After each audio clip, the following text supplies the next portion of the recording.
Seems perhaps like a strange place to begin. I found this study personally through the concept of the eye, what all is happening in the scriptures concerning the eye, fairly fascinating. In fact, especially the cultural situation, as we'll get into it as it comes along. But notice there, if you are still there in Deuteronomy chapter 15, an evil thought or a wicked thought in your mind that your heart is hardened against your brother, and that your eye would be evil concerning the situation that your brother is in. And all that leading up into an idea of not being concerned at all about his situation. In fact, only being resolved to think about yourself. As we open our Bibles here, Matthew chapter 5 and verse 22. Matthew chapter 5 and verse 22, he says, "The lamp of the body is the eye. If therefore your eye is good, your whole body will be full of light. But if your eye is bad, your whole body will be full of darkness. If therefore the light that is in you is darkness, how great is that darkness?" The eyes have a particular place in our culture even. In most cultures, the eyes are a gateway to the soul, they would say. That you can see sometimes in people's eyes a malevolent intent.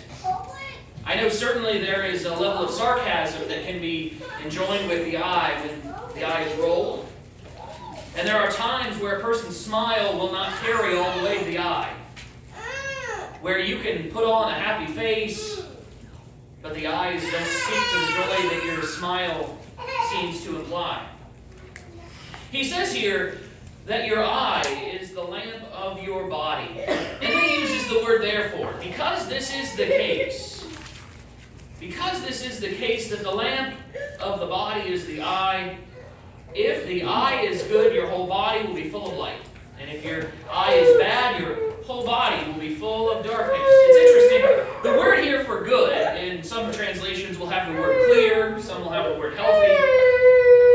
The weird thing is that all of those words exist in the New Testament elsewhere, but this word, the word for good here, is only found one other place, and that's where we're going to be in Luke chapter 11, where Luke records this same event happening.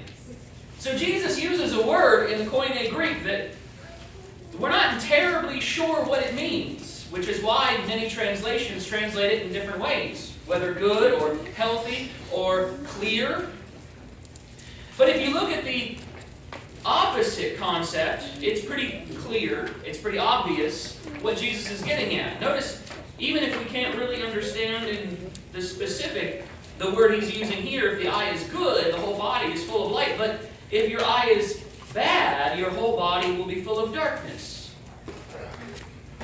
Now the word clear seems to make the most sense as far as we understand the metaphor, because if you have a lamp, and the glass or the lens of that lamp is cloudy or dirty, it's not going to project any light. That less or no light is going to get through. In fact, there are some individuals, they buy a blackout for their windows. Maybe because they are supposed to sleep through the day, because they're going to be awake at night, because they work a third shift or whatnot. So if the lens or the outside of the lamp, if that which comes in contact with the world is not clear, is not good, is not healthy, it is going to affect every other part of your life. Notice also the dichotomy here, the dual nature of the eye. Your eye is either good or bad, clear or cloudy, healthy or unhealthy, depending on how you perceive that word to be used. It doesn't really matter as far as the meaning of the passage. If your eye is not prepared to see, if it has not been prepared to see, notice in Matthew chapter 6, verses 19 through 21, you either lay up treasures on earth or you lay up treasures in heaven. You can't do both. And then 24 and 25, you either serve God or you serve anything else. You can't do both. The dichotomy or the dual nature of these passages speaks to the fact that your eye is either going to be healthy and your body, your self, is going to be full of light, or it's going to be unhealthy, and it's going to be filled with darkness. Now, what does that mean? It seems to be tied, as far as we can tell through the scriptures there in Deuteronomy 15, we noticed. It had to do with the perception, how the person views the world. And so he looks over the world and he has a brother come to him and request, maybe he even asks for help. And if you see a poor brother, a poor person in your gates, the gates of the city, where you're responsible for assisting and providing for those of your neighbors, and you come to a point where you might very well purchase the rest of their time before the days where they would be released from any kind of slavery or servanthood, and you say, yeah, well, okay, I suppose I could pay this money to you and you could be my servant, but it's the 6th year already, which means I would only get 1 year of service from you. And rather than consider the need of the individual, you consider your own profitability. You concern yourself only with what you can gain out of it. That's a perspective issue. That's an issue of the heart, as he talks about there. That evil thought that comes to mind because of the hardness of your heart. In Matthew chapter 20, he uses this concept again. When Jesus tells the story of the vine dresser who went out and offered everyone throughout the day the same wage. Didn't matter whether it was the very morning or he was almost a couple of hours before the day was over. And he offers them all the same amount. And when he begins paying the later workers first, the earlier workers, seeing their pay, they expect more than they agreed to. And they think that such a thing is due them. They get to the point where they not only anticipate and are hopeful perhaps, but they get angry when he doesn't offer them more, when he doesn't give them more, as their concept of the world changes in relation to what they see. In Matthew chapter 20 and verse 15, notice the words of that vine dresser. He says, "Is it not lawful for me to do what I wish with my own things?" How often have you perhaps felt the need to say this kind of thing to the world? When the world tells you what it is to be a Christian, even though they don't have the slightest idea. Because they want something. Because they have an anticipation that because you're a Christian, that you're going to help in whatever capacity they have in mind. And when you don't help them in the capacity that they want, they have that evil eye. They perceive that they're going to get something that you don't give them, so you must be evil because of it. And what does Jesus say there? The same thing perhaps we should say. Is it not lawful for me to do what I wish with my own things? Or is your eye evil because I am good? Now what was the problem? Your perception of the situation is wrong. You agreed to work for this pay. And you were happy when it was this pay. So what changed? Your perspective changed. Your view changed because of what you saw. And because of the hardness of your heart. If you were a righteous individual and not a greedy one, then this amount would have been perfectly satisfactory to you. It would have been just as satisfactory as when you agreed to it. But because you feel slighted, because you didn't get what you perceived to be your due, even though you agreed, your greed shows through. In Proverbs 28, verse 22, a man with an evil eye hastens after riches and does not consider that poverty will come upon him.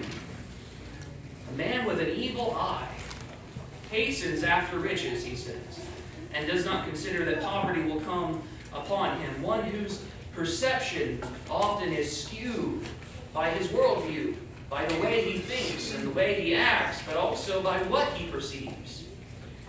And the question, not only here in the first century and in the continuance of the New Testament, but the question that we struggle with today even, does the lamp project outward or inward?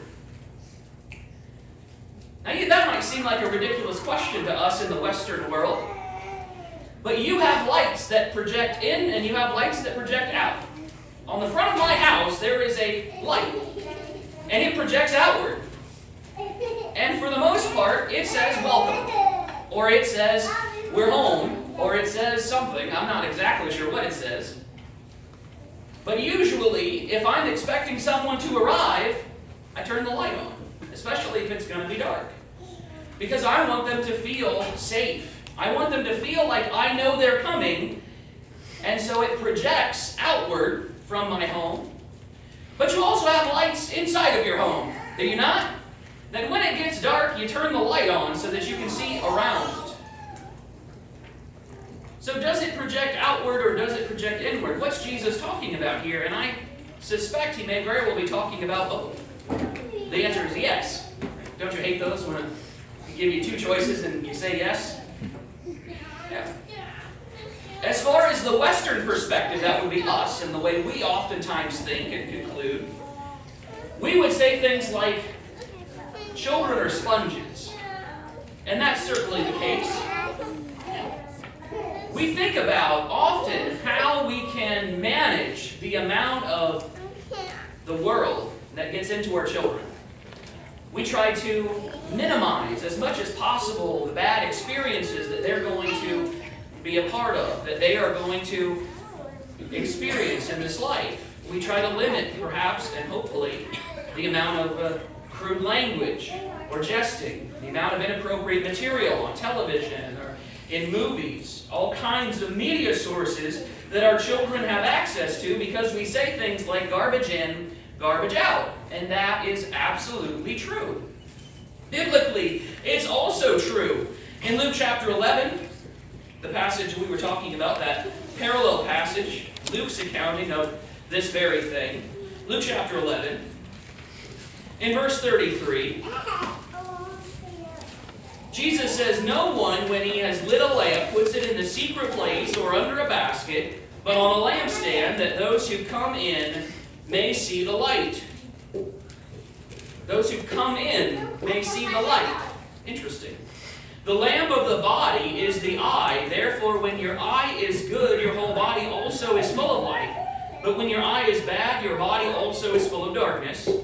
Therefore, notice 35, therefore take heed that the light which is in you is not darkness. Now, that might seem kind of counterintuitive. That the light in you is not darkness, and we would, from a 21st century perspective, say, well, that doesn't make any sense, because darkness is the opposite of light. It is the absence of light. But from a theological perspective, darkness casts just as nasty of a shadow. Even though we understand that it's the absence of light in a physical system, that's not how the Bible uses the concept of darkness. It uses the concept of darkness as something that spreads, even though darkness doesn't technically spread. Not in a physical sense. How can the darkness be projected? Well, you have seen people. You have seen the influence that the world can have on folks, that a small group of people can have, even over a large group of people, to encourage ungodliness and unrest, to encourage them to do disreputable and evil things. There are certainly some things that I wish I could unsee.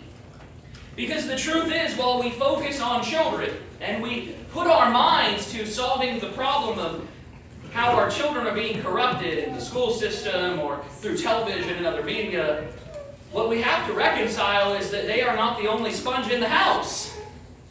We are just as much sponges. And what we perceive and what we see and what we allow ourselves to be subjected to by this world affects us. Affects how we think and how we feel and how we talk. So even though you would say, well, yes, but you don't hear with your eyes, he's talking about your experiences in this world. So what you see and what you hear and the experiences that you have, they influence you as an individual, as hopefully a Christian. And they can influence you for the better, or they can influence you for the worse. And Jesus says, be careful, be mindful, think about what you are exposing yourself to, because you don't want that light that is inside of you to be turned to darkness. So in one aspect, yes, it is turned inward. The lamp, what you perceive, affects the inside of you, your soul effectively, and the decision-making that you make.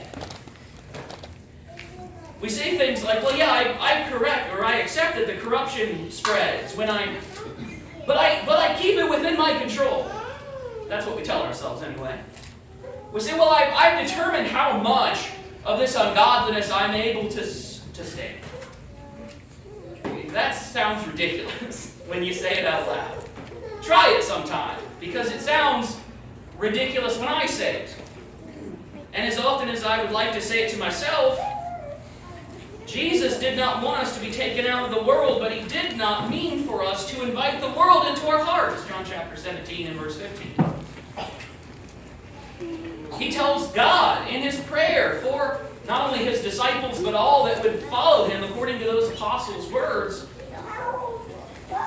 He tells God that it is not His desire for God to remove them from the world, His followers. It was never God's intent. Paul argues the same thing, that it's not God's intent that we remove ourselves from the world itself, but that we try to remove the world from us. See, a ship has no issue when it's on the water. It's when the water gets inside that the ship has an issue. And I'll tell you, friends, we let the world in. We make a gangplank for the world. We just let it run right up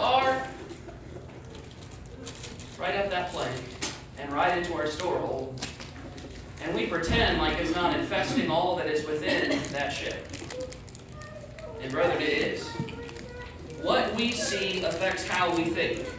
In Psalm 101 and verse 3 says, this is David. David, he says, I will set nothing wicked before my eyes. I hate the work of those who fall away. It shall not cling to me. He suggests that the things that we set before our eyes not only influence us, but the word he uses here is cling. That they cling to us. That we have a hard time shaking them off. And I'll tell you, I've seen some things in my life that I had a hard time getting over. I have seen some awful atrocities. Some that were intended to remind me of how awful humanity can be. I've seen documentaries about the travesties of humanity and the awful things that people are capable of, like the concentration camps in Auschwitz and Dachau. And I would not want to watch them again. And I don't know that I'm glad I watched them the first time, but they enlightened me and they taught me something. But I have also seen things that I could have done without seeing, that I would prefer to have not seen, because I have a hard time unseeing them. And to remove those kinds of things, not only from our children, but hey, perhaps even our own lives, that we can purify the lens by which we see the world. That we don't have to indulge in every earthly and sensual and unrighteous thing this world has to offer, because we recognize that as garbage comes in, so garbage will come out of us. The things we hear and we see will affect who we are intrinsically. They will cling to us. In Psalm 16 and verse 8, he says, I have set the Lord always before me. He says, because he is at my right hand, and I shall not be moved. And yeah, we do that sometimes, don't we? We take the time to study our Bibles, and we absolutely should. And we take the time to be here, and we absolutely should. But do we replace that which we could see in this world with what we should see in the Word of God? What we should see in the majesty of God's presence in this world and how He has exemplified His will towards us, that we could be projectors of that light, not just receivers. And we should be receivers of that light. We should be individuals who study our Bibles, who spend time thinking about the glories of God and the majesty that He is. But then it must turn outward. We must have that light that goes outward as well. So the lamp, is both. Both inward, but also, as the Eastern perspective would be, it must also be outward. Now, you have seen the eye be used in some pretty awful things. Like the mom look. Anyone who has a mom who has mastered the mom look knows what I'm talking about. It is that look a mother can give you that makes you feel centimeters tall. And it's usually not because they are angry, but because they are disappointed. But because you have done something that was not in keeping with who your mother thought you were, or who your mother taught you to be. Looks have a power to them. And in the Eastern communities, there is the idea of an evil eye. And it seems very much like mysticism from a Western perspective. The idea almost as if your eye were possessed. Now, we have in the Western culture, that's us, Western. Eastern is the other side of the world.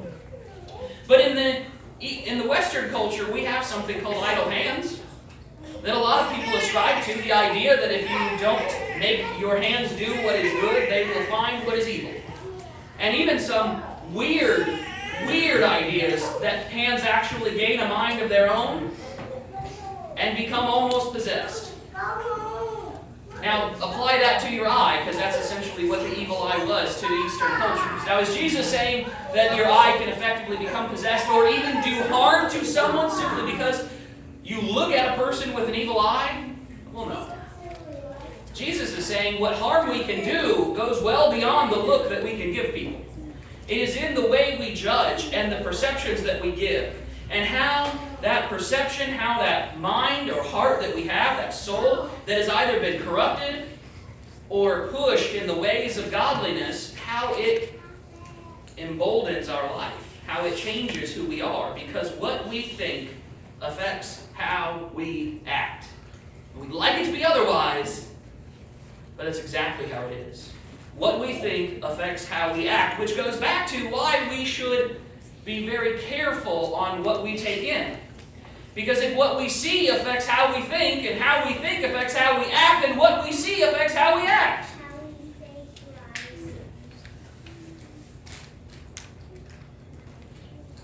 In Proverbs 23 and verse 6 and 7, he says, "Do not eat the bread of the miser, nor desire his delicacies. For as he thinks in his heart, so is he. Eat and drink, he says to you, but his heart is not with you." See, a miser is one who does not want to feed you. But he certainly does not want to send you away without feeding you if he's supposed to feed you. So he doesn't want to feed you. He doesn't want to give you what you really need if you're impoverished. And he says, don't take in the ideas of a miser. Right? Don't be, in Deuteronomy 15, that individual who looks on a situation and instead of seeing the need, sees your greed. That's what that individual in Deuteronomy 15 is doing. He has transformed his heart into a hardened stone. And when he sees a person in need, he does not see the need. He sees an obligation. He sees a person who is trying to steal from him. And while he might a miser might respect his cultural obligation, might respect the need that he has to fulfill, he doesn't want to. And so he says, don't follow along with the miser. Because while he may feed you, as he thinks in his heart, so is he. Whatever comes out of your mouth isn't necessarily how you feel. I don't know if you realize that in this world. But just because people say something doesn't mean that they truly believe it. Or just because they say the right thing doesn't mean they're willing to do the right thing. It is, in fact, what comes out of us that defiles us. We made reference to this a lot lately in Mark chapter 7, verses 20 through 23. And he said, what comes out of a man, that defiles a man. For from within, out of the heart of men, proceed evil thoughts, adulteries, fornications, murders, thefts, covetousness, wickedness, deceit, lewdness, and the list keeps going. And in fact, the next one seems the most interesting in our context. An evil eye, blasphemy, pride, foolishness. All these evil things come from within and defile a man. So where does that evil eye come from? Well, it comes from within, which implies, in the context that Jesus is using it here, that it is coming out. The way you perceive the world, the way you perceive other people, will change how you deal with them. We say things like, again, going back to the Western perspective, be careful, little eyes, what you see. And then we say, be careful, little mouths, what you say. Well, perhaps we need another verse. And rather it be about little mouths, it should be about big mouths. Be careful, big mouths, what you say. Perhaps it should be careful, big mouths, where you go. Be careful, big mouths, what you do. Because the Father up above is looking down in love. What's that song meant to imply? What's that song meant to teach? That we should see things the way God sees things. The Lord looks down on us not only in the aspect of love, and we appreciate that, we need to appreciate that, we don't always appreciate that. But more precisely, that should be the way we look at things. That as we ingest the world, we should be protective of the lens so that we don't cloudy it up with the world. So that we don't destroy the soul that's inside with the things that we subject it to. But then we should take what we have created inside of ourselves and what the Lord has purified and cleansed, that soul and that perspective that the Lord is trying to give us, we need to take it and then bring it out of ourselves as well. So that lens needs to not only be inward but also outward. That as we see things in this life and as we are compelled to learn and to study and to grow in our relationship with God and see the best in this world, that then projects out of us so that we're not that individual in Deuteronomy 15. Rather, instead of hardening our hearts to our brother in need, what does James chapter 3 and 1 John chapter 3 both suggest we should do? Or James chapter 2 and 1 John chapter 3 both suggest we should do? To a brother in need. But help them. Not see them as a burden upon our life and upon our wealth and upon the decisions. Well, I guess I can't do this now because I have to help my brother. But rather, we should be emboldened to carry the love of God with us and then to employ the love of God, to shine as a light unto this world. Be that city that cannot be hidden because the love of God is in us, because the righteousness of God can be projected out of us. Be careful, big mouth, what you say. Protect that lamp, that your soul would be pure and you would project the righteousness and the love of God. And that begins by being saved through faith and obedience to the gospel of Christ. If you're not a child of God today, you can obey it. You can believe on the Lord Jesus Christ. You can confess your sins, repent of them, be baptized for the remission of those sins. And then you can go on living your life faithfully to Him each and every day. But you can't do that unless you're willing to turn your soul over to Him. Unless you're willing to turn your perspective and how you think and how you feel and how you react and the life that you have in this life. Recognize that it's no longer yours, but you are a lamp of the light of God.